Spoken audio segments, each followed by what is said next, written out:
오늘 이 시간 우리에게 주시는 하나님 말씀은 신약 성경 누가복음 8장 말씀입니다. 누가복음 8장 26절부터 39절까지 말씀을 봉독해 드리겠습니다.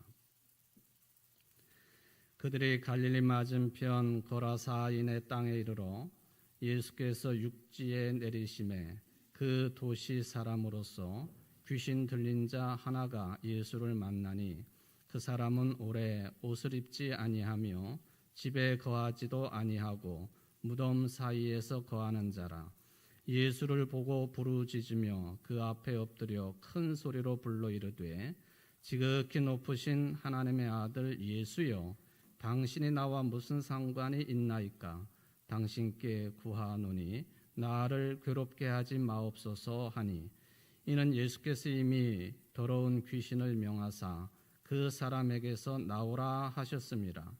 귀신이 가끔 그 사람을 붙잡음으로 그를 쇠사슬과 고랑에 매어 지켰으되 그 맨 것을 끊고 귀신에게 몰려 광야로 나갔더라.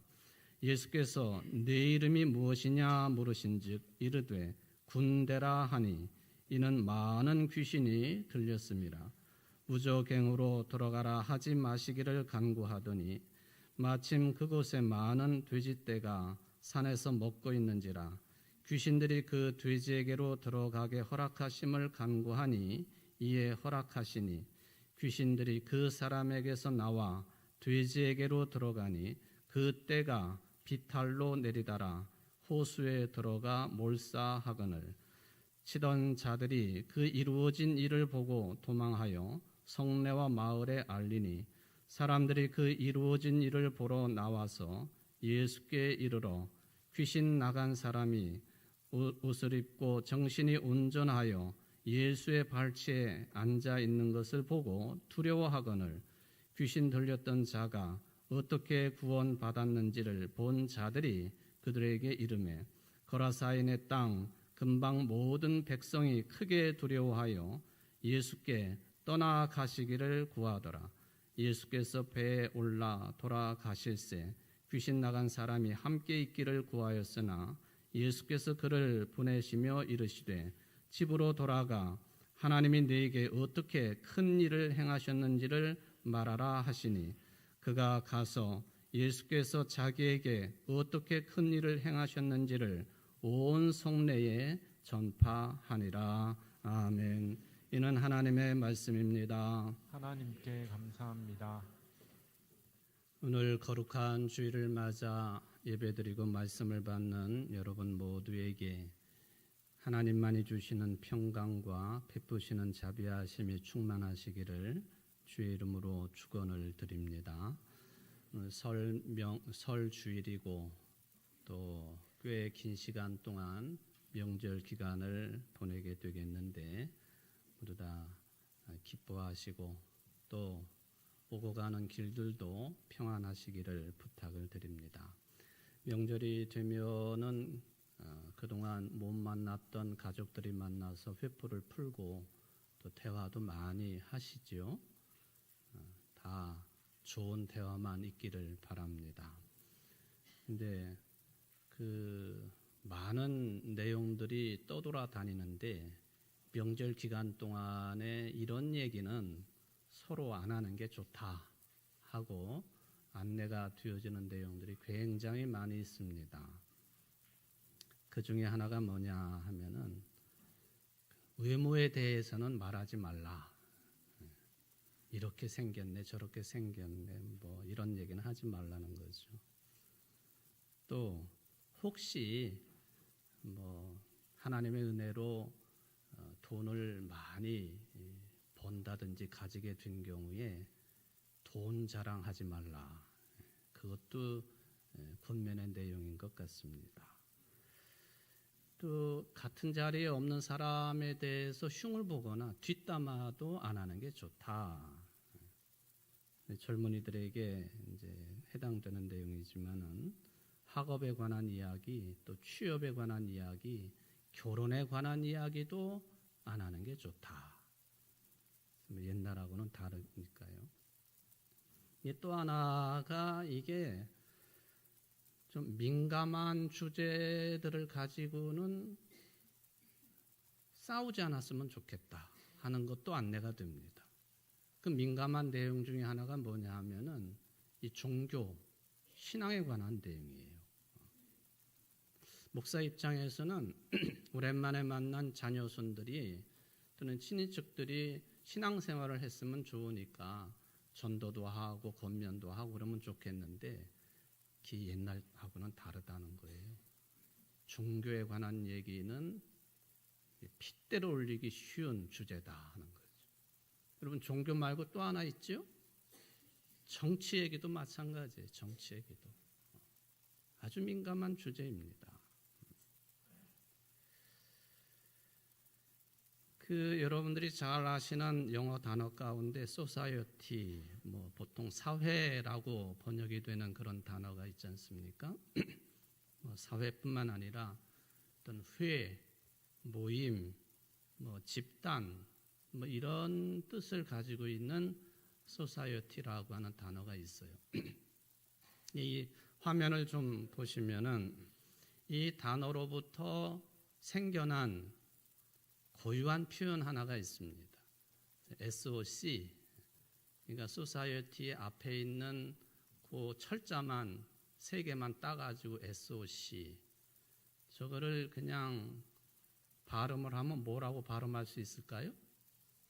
속, 그런 개념이겠죠. 근데 이제 영어이기 때문에 영국 사람들이 사용하던 이 society가 속이 됐다? 근데 영어식의 그런 개념 아니겠습니까? 근데 이 SOC 속이라고 하는 이 발음을 가지고 우리와 다른 교단이지만은 감리교회에서는 이 이것을 가지고 속회라고 하는 단어를 탄생시켰습니다. 속회. 우리 장로교단에서는 구역이라고 보통 이야기하지 않습니까? 지역에 모여 사는 분들을 구역회를 조직해 가지고 남문 1, 2구 또는 석교구 또 금천구 이렇게 예배도 드리고 친교 활동도 하고 하는 이 구역의 개념이 감리교회에서는 속회라고 부릅니다. 그러니까 이 소사이어티라고 하는 그 단어에서 속이라고 하는 그 약자가 나왔는데 이거를 받아들여 가지고 옛날 감리교회 어른들이 속회라고 하는 개념으로 정착을 시킵니다. 엮을속, 모임회. 그러니까 흩어져 살고 있는 각 가정의 신도들을 이렇게 잇고 엮고 그리스도의 이름으로 한 모임이 되도록 한 그게 이제 속회라고 하는 개념이라고 이야기를 할 수가 있겠습니다. 그러니까 정확한 의미를 이 society라고 하는 영어 단어를 통해서 이제 우리식으로 부여를 했다 하는 이야기죠. 이게 공동체 생활이 우리 인간들에게 참 중요하다 하는 것을 교회도 인식하기 때문에 모여서 예배드리고 또 흩어져서 개인별로만 살게 하지 아니하고 또 구역 모임도 갖게 하고 또 신도별로 모임을 갖게 하고 또 연령별로도 모임을 갖게 하고 또 취미 또 별로도 모임이 있기도 하고 다양한 모임들이 있습니다. 여러분들의 그 사회 심리학 용어 가운데 보면요, 집단 극화라고 하는 용어가 있습니다. 좀 생소하기는 하겠지만은 극화 요 말을 우리가 자주 듣는 말로 바꾸어 버리면 양극화 그 개념과 비슷합니다. 양극화인데 집단 극화라, 집단 양극화라 이제 그렇게도 표현을 해볼 수가 있겠습니다. 사람들이 모여가지고 집단을 이루게 되면 반드시 대화를 하고 또 일정한 주제를 놓고 토론도 하게 되어 있습니다. 그런데 그렇게 모여서 대화를 하다가 보면은 나도 모르게 극단적인 주장을 하는 사람들이 힘을 얻게 되고 그래서 나도 나는 원래 그런 성향이 아님에도 불구하고 그 집단적인 또는 아주 극단적인 주의 주장에 동조를 하고 거기에 휩쓸리게 되고 뭐 그런 것이다. 이거를 이제 사회 심리학 용어로 집단 극화 현상이다. 그렇게 표현한다는 것이죠. 좀 예를 들면은 좀 생각이 그 보수적이고 또 뭔가를 지켜내려고 하는 분들이 모여가지고 또 대화를 하다가 보면은 그 중에서도 극단적인 보수주의자들의 말이 힘을 얻게 됩니다. 반대도 마찬가지예요. 진보적인 생각을 가지고 있는 사람들이 모여 대화를 하다가 보면은 아주 극단적인 진보적인 생각을 주장하는 사람들에게 그 분위기가 휩쓸리게 되어 있다. 만약에 그렇게 흘러간다고 한다면 그런 극단적인 주장과 생각들이 주도권을 쥐게 된다고 한다면 객관적으로 판단하기가 어렵게 되어 있다. 상황 판단도 잘못될 가능성이 많다. 잘못된 결정을 내릴 가능성도 많다. 그래서 갈등 구조가 점점점 확산이 되어지고 그리고는 아주 극과 극을 달리는 그런 형국이 될 가능성이 많다는 거예요. 주제로 보면은 어떤 사상이나 이념이 그렇고 또 세대 간의 갈등도 그렇고 또 남녀 간의 젠더의 문제도 마찬가지이고 이게 정체성을 자극하는 극단적인 주장이 힘을 얻게 되면은 문제가 해결되는 게 아니라 점점점 심화가 된다 하는 거예요. 그런 흐름이 이제는 어디까지 갈 수 있느냐 하면 신념화되고 우리식으로 말하면 아예 믿음의 내용으로 가지게 되는 거죠. 극단적인 주장들을 믿음처럼 받아들인다. 다양한 사람들이 모여 사는 사회이고 공동체이기 때문에 서로가 의견이 다를 수밖에 없어요. 제가 이제 22년 차 청주제일교회 담임 목사로 설교를 하고 있지만 여러분들이 제 설교 내용을 안 받아들일 가능성도 100% 될 수도 있고 또 예수님이 말씀하신 것처럼 씨앗을 뿌렸는데 돌짝밭에도 떨어지고 길가에도 떨어지고 가시덤불에도 떨어지고 옥토에도 떨어지고 그걸 비율로 따져보면 25% 옥토에 떨어질 가능성이 목사가 욕심 부리면 안 되죠. 내 설교에 다 은혜 받으시오. 그건 욕심이에요. 여러분들 생각이 다르기 때문에 또 기존의 신념과 믿음의 사상의 내용이 다를 수 있기 때문에 그렇다는 거예요. 이것은 우리나라가 민주공화국인데 민주주의 사회에서는 당연한 거예요. 또 어쩌면 권장할 만한 그런 내용이라고 볼 수도 있겠습니다. 그런데 최근에 우리 사회를 살펴보면은 계층별로, 이념별로, 정치 성향별로, 성별별로, 지역별로, 세대별로 가릴 것 없이 한 번 극단적인 쪽의 생각을 가지게 되면 이게 그 대립과 충돌이 너무 극단적이다는 것이죠. 그 어느 때보다도 지금이 더 심하지 않겠는가. 그래서 아주 심각한 상태다. 우리 사회를 그렇게 점검을 해볼 수가 있겠습니다. 도대체 우리 사회가 왜 이렇게 극단적인 사회가 되었을까? 많은 사회학자들이 또 한반도 상황을 연구해 보면 혹시 지구상에서 유일하게 남아있는 분단 국가라고 하는 것이 거기에 아주 심대한 영향을 끼친 것은 아닌가라는 평가를 합니다. 왜 그런 줄 아세요? 우리의 주적이 누구냐? 그거 분명해야 되지요. 그건 뭐 어쩔 수 없는 현실이에요. 그래서 만약에 어떤 일이 벌어지면은 적을 죽여야 돼요. 이겨야 됩니다. 이런 생각과 논리가 수십 년 계속되다가 보니까 이게 우리 사회 자체도 이런 이원화 현상, 극단적인 현상, 살기 아니면 죽기식으로 서로 대하고 싸우고 갈등으로 몰아가고 그런 현상이 아예 고착화되어 있는 사회 속에 살고 있다라는 평가입니다.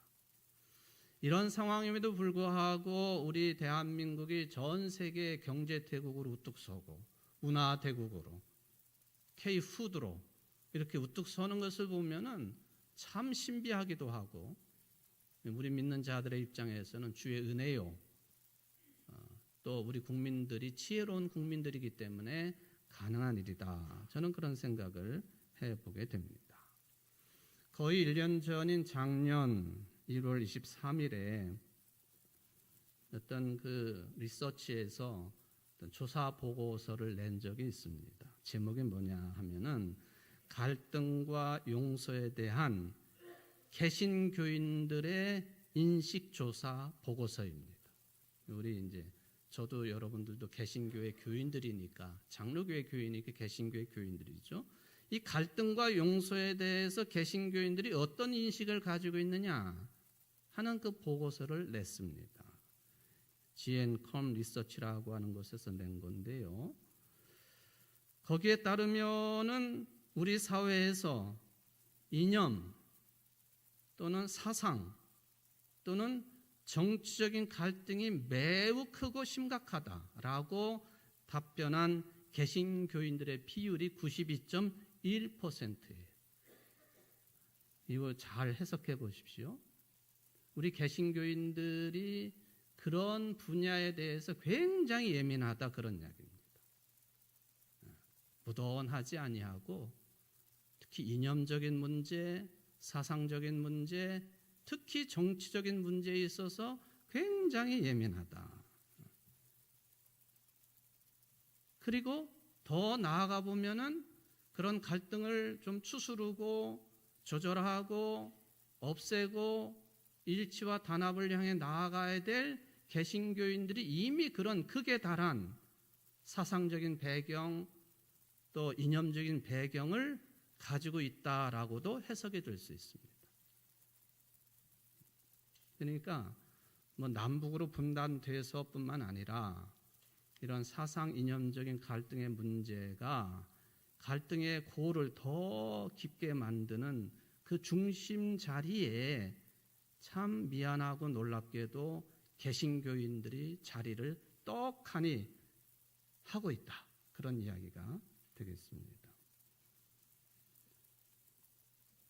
이 갈등이 너무 심화가 되니까 결국에는 어떤 생각을 하느냐 하면은 살기 아니면 죽기예요.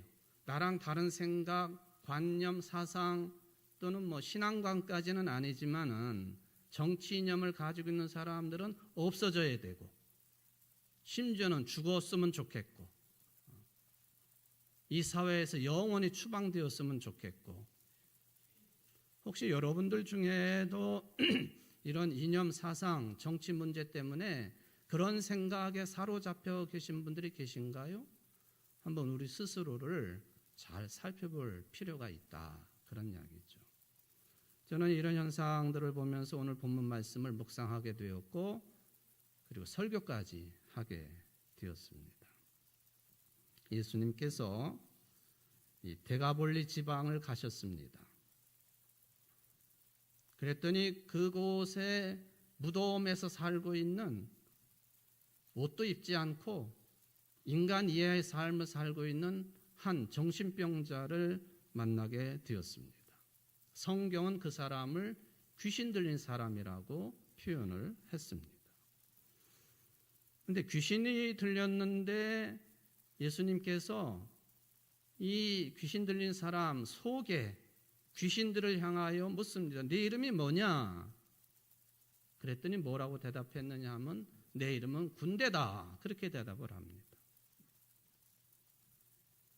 이 사람을 예수님이 치유하시고 회복시키셔가지고 정상인이 되게 하시고 그리고 자기에게 일어났던 일들을 데가볼리 전 지역을 돌아다니면서 선포하는 그런 일을 하는 사람이 되었다. 이게 좀 긴 내용이지만은 오늘 본문의 흐름이 되겠습니다. 마가복음이나 누가복음 또 마태복음에도 이 내용이 기록되어 있는데 조금씩 표현이 다릅니다.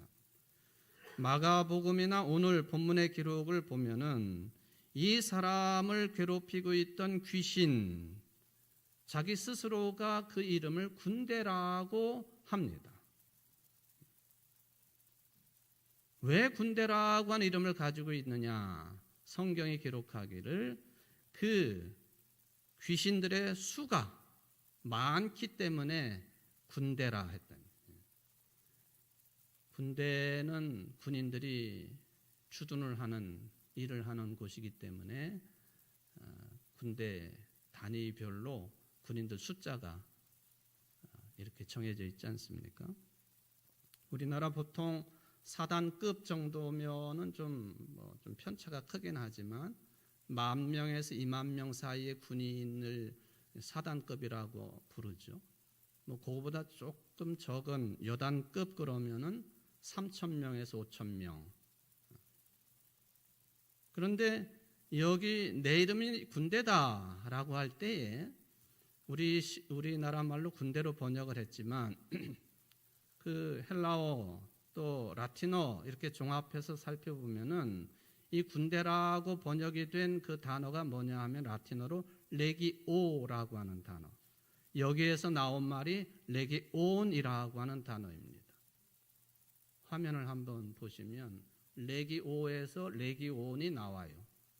근데 이 레기온이라고 하는 이 군대라고 번역이 된 이 말은 몇 명의 군인이 주둔하고 있는 곳이냐 하면은 대략 한 6,000명 정도가 근무하고 있는 군 단위를 레기온이라 그렇게 불렀습니다.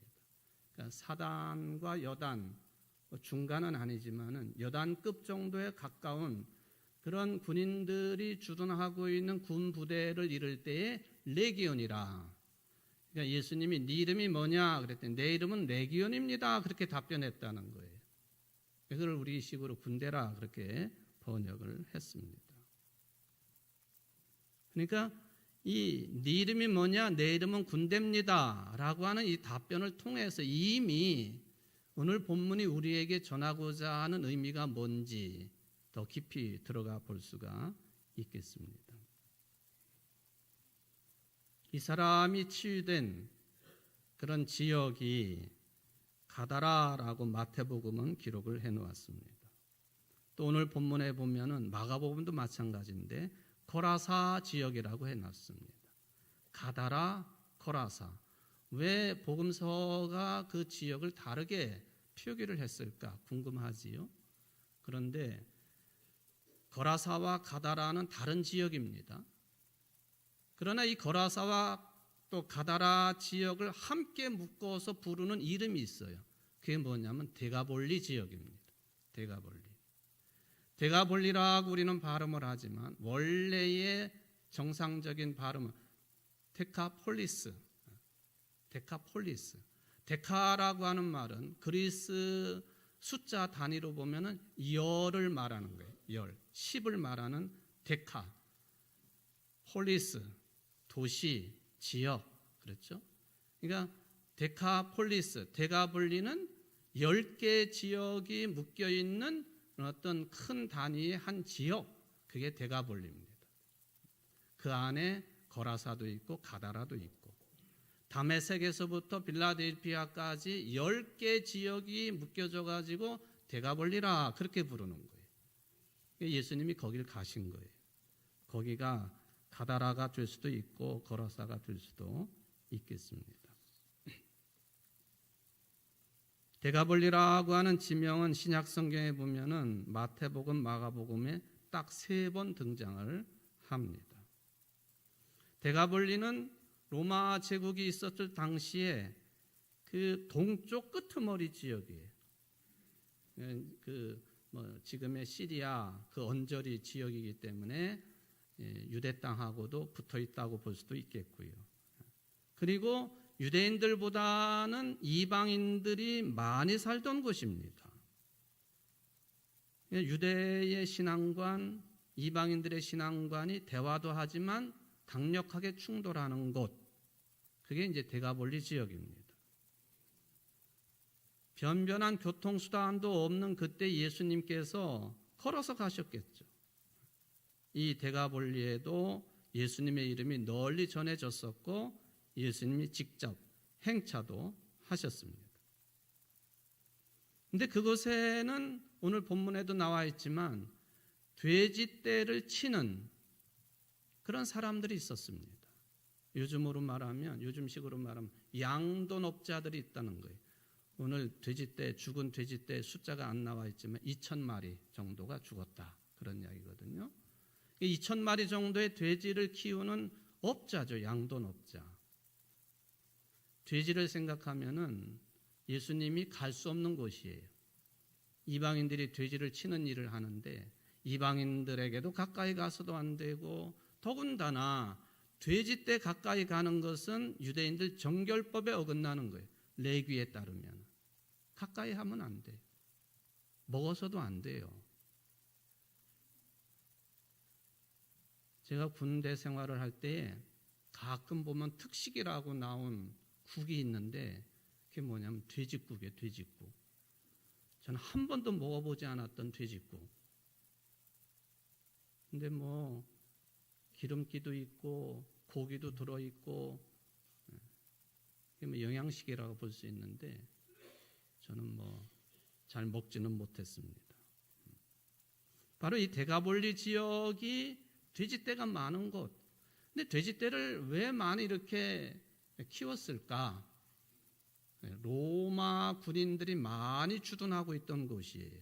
레기온 생각해 보십시오.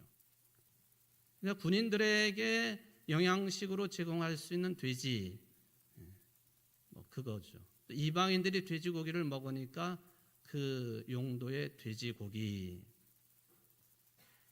요즘에 K푸드가 또 난리잖아요. 외국 사람들이 한국에 오면 반드시 먹는 고기가 있는데 물론 이제 한우도 있지만 그건 비싸고 돼지 삼겹살, 목살 이런 것도 아니에요. 돼지 삼겹살. 그거를 그 식판 가운데다가 숯불을 피워놓고 거기다 구워 먹는 게 참 신기한 일이거든요. 돼지고기 한 점 먹고 소주 한 잔 쫙 하고 참 목구멍이 잘 넘어가겠죠. 참 좋아해요. 외국 사람들도. 그러니까 유대인들이나 이슬람교인들 이 맛있는 돼지고기를 못 먹는다는 게 참 안타까워요. 근데 그거는 정결법에 또 율법에 정해진 거기 때문에 이 사람이 왜 귀신 들렸을까? 레기온이라고 하는 이 단어가 해석의 단초입니다. 다른 거 다 떼놓고 아마도 2000년 전이니까요. 지금 군대에서 그렇게 했다가는 난리가 나겠지만은 2000년 전에 로마 군인들 대단하지요. 무언 일을 하더라도 제재를 받지 않는 그런 세력입니다. 어쩌면은 이 군대 귀신 들린 사람은 군대 때문에 군인들 때문에 엄청난 충격을 받았든지 여성 같으면은 뭐 그런 위해를 당했다든지 그런 해석이 성서학자들의 그 주류를 이루고 있는 해석이 되겠습니다. 대단한 군사력을 가지고 갈릴리 지역을 식민지화했던 로마 제국의 팍스 로마나 군사력을 가지고 평화를 유지하겠다고 하는 이 군사력에 의해 엄청난 피해를 받고 정신줄을 놔버린 사람. 그러니까 군대 귀신이죠. 숫자가 많은 군대 귀신.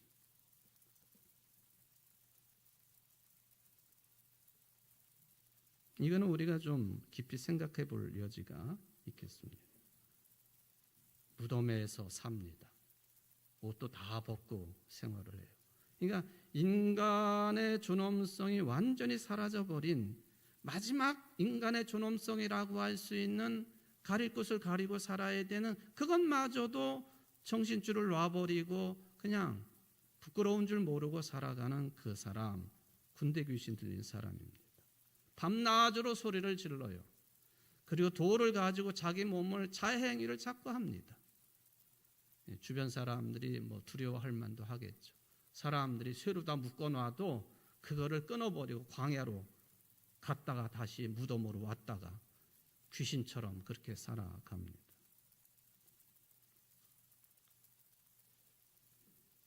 이 사람을 예수님이 만나신 거고 그리고 고쳐 주셨습니다. 한 개인이라고 볼 수 있는데 숫자가 많은 군대 귀신이 들렸기 때문에 그냥 한 개인으로 보기에는 좀 어려운 측면도 있겠습니다. 그래서 또 다른 내용을 주목할 필요가 있겠습니다. 평소에도 이 귀신 들린 사람 대하기가 쉽지 않았지만은 놀랍게도요, 예수님에 의해서 귀신이 쫓겨나가고 정상적인 사람이 되어서 옷도 입고 말도 제대로 하고 성경 본문에 보면 예수님의 발치에 앉아가지고 예수님의 말씀도 들을 정도로 정상인이 되었습니다. 그런데 놀랍게도 이 데가볼리 지역 사람들이 기뻐하지 않습니다. 기뻐해야 되잖아요. 두려워하기도 하면서 기뻐하지를 않아요. 그리고 이 사람을 고쳐준 예수님께도 떠나달라고 요청을 합니다. 간청을 합니다. 그 귀신이 나로 하여금 저 돼지 떼로 들어갈 수 있도록 해주시오 하고 간청 그거나 데가볼리 사람들이 예수님에게 떠나달라고 간청이나 신약 성경을 보면 똑같은 단어를 사용하고 있습니다. 그래서 정말 누가 군대 귀신 들린 사람이냐 라고 할 때에 그 한 사람도 그랬지만은 데가볼리 사람들 전체도 정상은 아니다. 그렇게 평가를 합니다. 왜 그랬을까? 데가볼리 사람들이 왜 그랬을까? 양돈업자라고 말씀드렸잖아요. 로마 군인들에게 제공을 하고 로마 제국의 눈치도 봐야 되고 이 귀신 들린 사람이 군대 귀신 들린 사람이 정상인이 돼가지고 자기가 무엇 때문에 이렇게 힘들게 되었고 정신줄을 놓았고 그 피해가 어떻고 충격이 어떻고 술술술 불기 시작을 하면은 로마 제국과의 이 양돈업자들 돈 버는 사람들의 관계가 어그러질 수 있다는 것, 그게 데가볼리 사람들로 하여금 예수님을 떠나라고 간청하게 만들었고 이 사람이 나음 얻은 것에 대해서 전혀 기뻐하지 않습니다. 그냥 미친 대로 있어라. 그래야지 우리 사업도 그대로 유지되는 것이고 그냥 옷 벗고 입고 무덤에 살고 광야에 돌아다니고 해야지 로마 군인들에게 공급하는 이 돈벌이가 끊어지지 않고 유지될 것이다. 정말 군대 귀신 들린 사람이 누구겠습니까? 그 질문을 우리는 해야 된다는 거예요. 자기네들의 이 돈줄이 끊어질 것 같다. 우리들이 죽을 수 있다. 죽음의 위협에 직면하게 되면은 나랑 생각이 다른 사람들에 대해서 공격적으로 변하게 돼 있어요. 그는 인간의 약점이기도 하고 또 정상적인 모습이라고 생각해 볼 수가 있겠습니다. 여러분 진정으로 이 집단 극화, 집단적인 히스테리를 부리고 있는 그 분위기, 누가 군대 귀신 들린 존재들인가? 예수님이 어떻게 하셨습니까? 아주 간단한 얘기지만은 그런 곳에 가셨다. 유대인 정결법에 따르면은 어긋나는 일이지만은 돼지도 만나시고 이방인도 만나시고 예수님이 가셨다. 이게 아주 중요한 내용입니다. 회피하지 말아야 된다 하는 개념도 들어 있겠습니다. 찾아가십니다. 그리고 그 귀신 들린 사람을 치유를 해 주셨습니다. 희생자를 찾아가신 예수님, 멀리하고 등한시하고 외면하고 대충의 어떤 감정 표현으로 끝나는 게 아니라 치유와 회복의 역사를 예수님이 가셔서 일으켜 주셨다 하는 것이죠.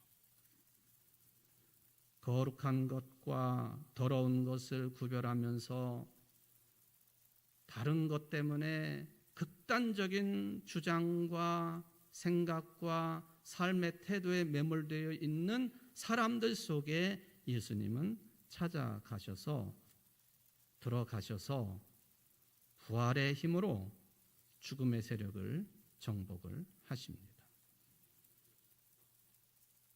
사랑하는 성도 여러분, 예수님의 이 생명의 능력은요, 그 대상이 어떠하든지 인종이나 민족이나 나라 구분을 가리지 않습니다. 그가 누구였든지 예수님께서는 그가 군대 귀신의 희생자였기 때문에 고쳐주십니다. 그것뿐이에요. 그것뿐입니다. 한 사람을 지극히 사랑하시는 그 사랑 때문에 측은지심을 가지시고 더러운 지역을 가시고 더러운 분위기 속에 찾아가시고 한 사람의 치유의 생명의 구원만이 예수님의 주된 관심사입니다. 우리가 배우고 살아야 될 그 내용이죠. 자기네들 돈벌이에 문제가 생길 것 같으니까 예수님에게 간청합니다. 떠나시오, 떠나시오. 그러면 예수님이 야단을 치시거나 뭐 이런 놈들이 있냐. 예루살렘 성전에 들어가실 때마다 채찍을 휘두르시고 독사의 자식들아 뭐 하실 수 있겠는데 아무런 반응을 안 보이시고 떠나셔요. 그리고 마태, 마가, 누가복음의 내용을 공히 찾아보면은 여전히 희생자들을 찾아가셔서 아픈 사람들을 찾아가셔서 중풍병자를 고쳐주시고 뿐만 아니라 혈루증 걸린 여성을 고쳐주시고 회당장 야이로의 딸 죽음에서 다시 살리시고 무슨 이야기입니까?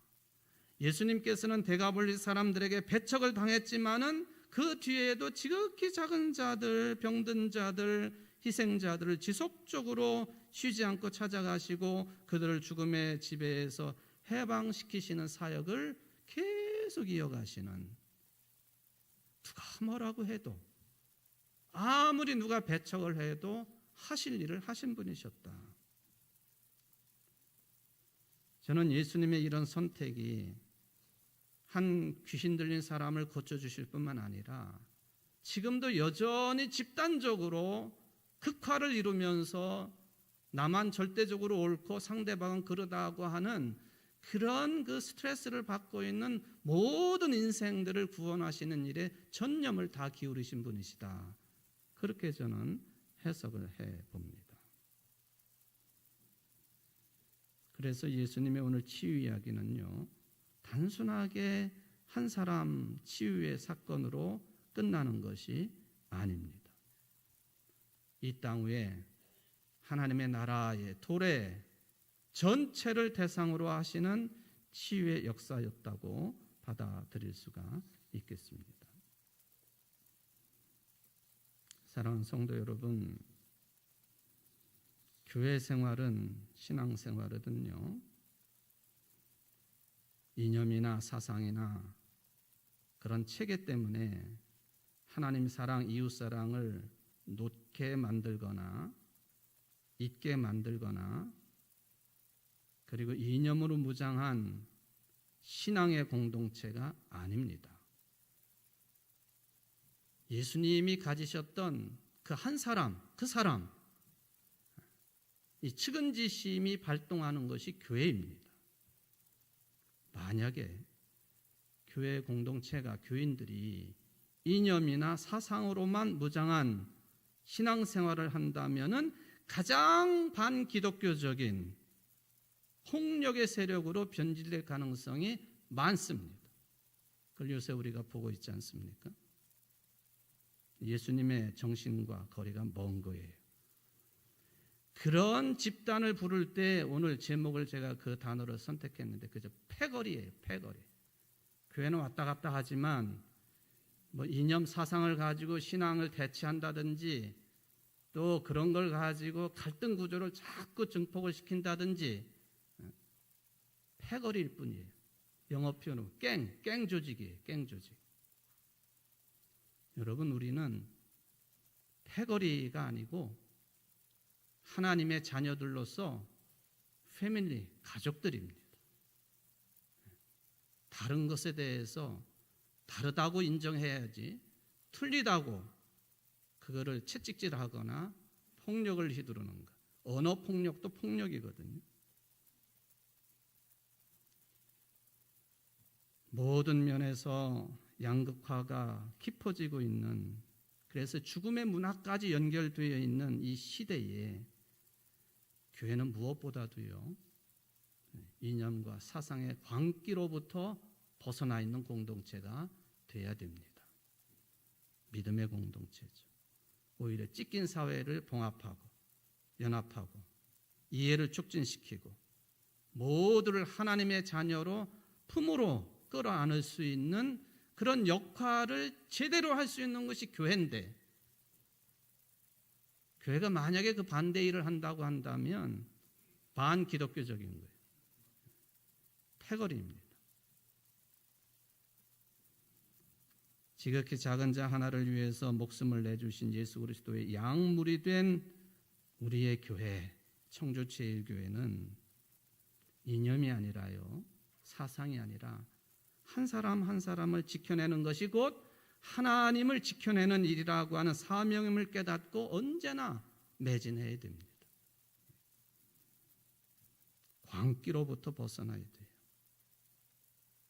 오로지 하나님과 하나님께 사랑하신 이웃사랑의 길을 빛, 소금, 누룩으로 살아내는 우리 신앙인들이 되어야 되고, 교회 공동체, 특별히 충남북의 이 모범이 되고 있는 거울과 같은 우리 교회가 되어야 된다. 이거를 깊이 생각하시고 또 살림의 삶에 매진할 수 있는 여러분들 되시기를 주의 이름으로 축원을 드립니다. 자비하신 하나님 아버지, 참 죄송합니다. 바른 신앙을 우리가 가지고 있는지 패거리 문화에 휩쓸려서 그걸 교회 생활이라고 신앙 생활이라고 여기고 또 주장하고 우기고 있는 것은 아닌지, 주님, 우리의 교회 공동체가 사상이나 이념에 장이 되지 아니하도록 인도하여 주시고, 하나님의 자녀들이 모여있는 패밀리라고 하는, 가족관계라고 하는, 한 배를 타고 있는 운명 공동체라고 하는 것, 그것이 넓혀져 가지고 우리가 살고 있는 이 사회에, 이 나라와 민족, 또 하나님의 모든 창조 질서가 한 배를 타고 있는 운명 공동체라고 하는 것을 깊이 판단하고 또 신실하고 성숙한 신앙인의 삶을 살아갈 수 있는 이 시대에 꼭 필요한 우리 청주제일교회 성도들이 될 수 있도록 축복하여 주옵소서.